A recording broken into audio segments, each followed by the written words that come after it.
Now we've already begun the planting. These are tomatoes. You can see I've got almost all of them in except for one. I'm going to show you what I'm doing.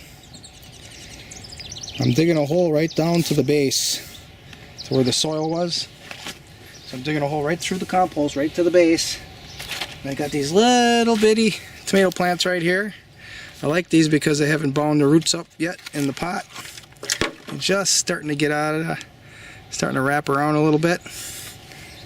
And I'm putting it down here all the way to the bottom. And then I'm filling around. And I'm bringing it almost all the way up to the top of the leaves. There. Now as it grows, I'm going to fill this all in and I'm going to heap it up, so at the end it's going to be a mound here with just the stem coming out of it. So that's what I decided to do this year.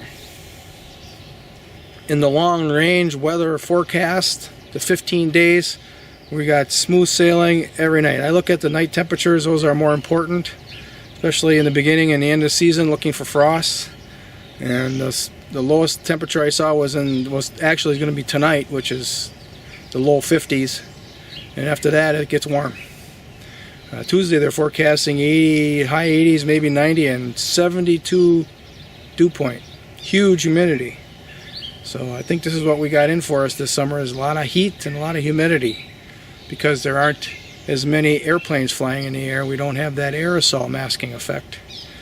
And we're going to get the full-on brunt of the sun's radiation now. And with the carbon in the air as it is, the system isn't going to be able to allow enough heat out, or as much heat out as is coming in, so we're going to get hot.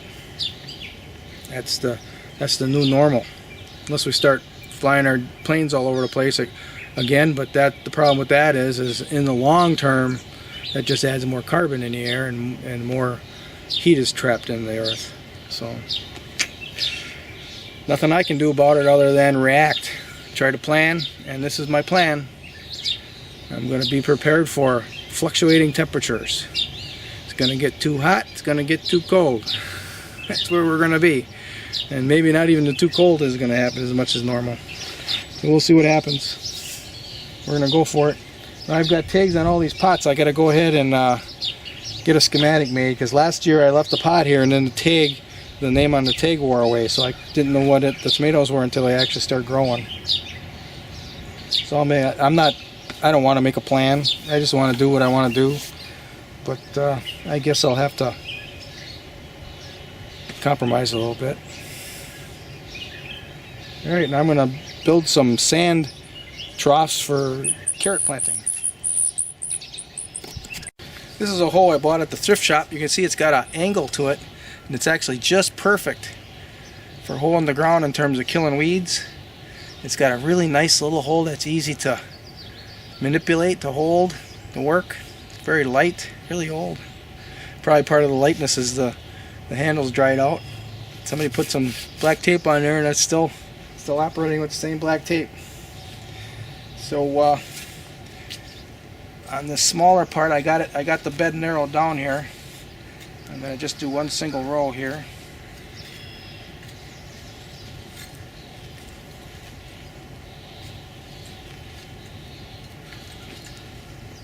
It's easier to push this out of the way because it's got all that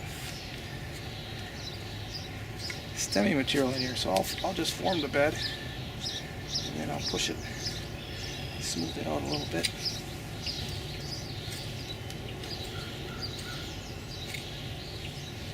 We'll just push it here. This is the wider part of the bed. I'm going to put two beds in here, two rows of carrots side by side. I've had really good results planting carrots with leeks together, so we'll plant leeks on the outside. Here's a big stick.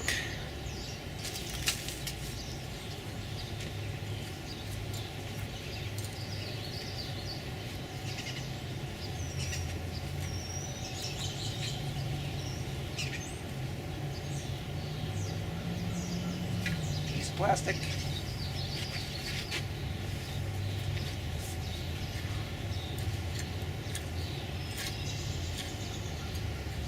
I see chunks of black walnut husks in here, so I guess we are going to be experimenting.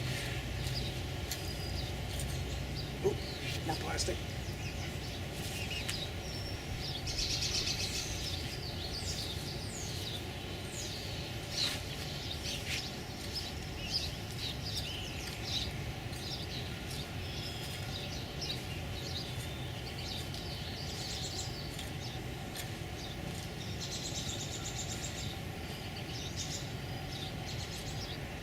Okay.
There, I got enough left to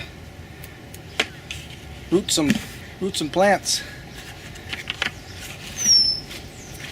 So here's a carrot I'm going to plant back here in the single row. It's a winter keeper. I'm going to leave it in this ground until October. As long as it stays alive, I'm going to leave it in here. But I want to get it growing, see how it does. And maybe I'll get a second crop. Maybe I'll harvest them and plant another crop of them. If you look really close, you can see them falling on the sand.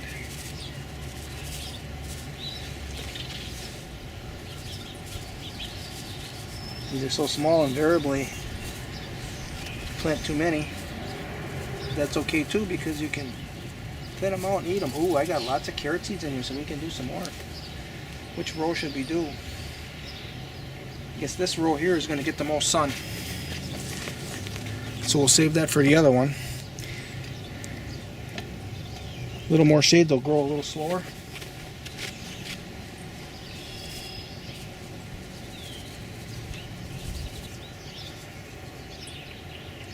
Look at that, there's still some left.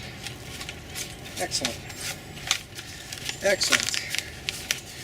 Alright. Show you the next one. This is a new one. Never planted that one before. Here's the technical information. If you want to read that, you just pause the video. Alright. I never planted either of these two before.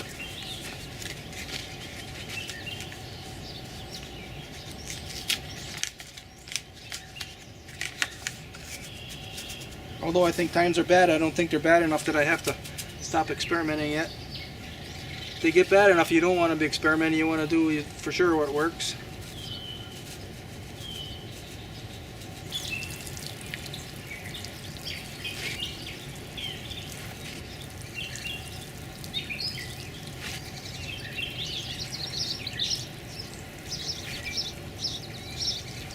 There.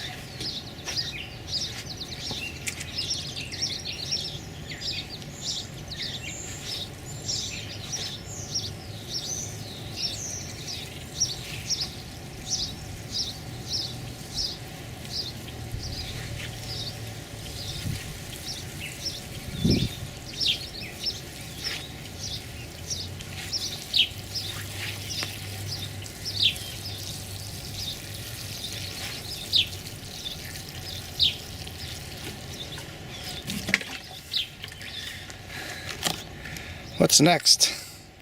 Leeks.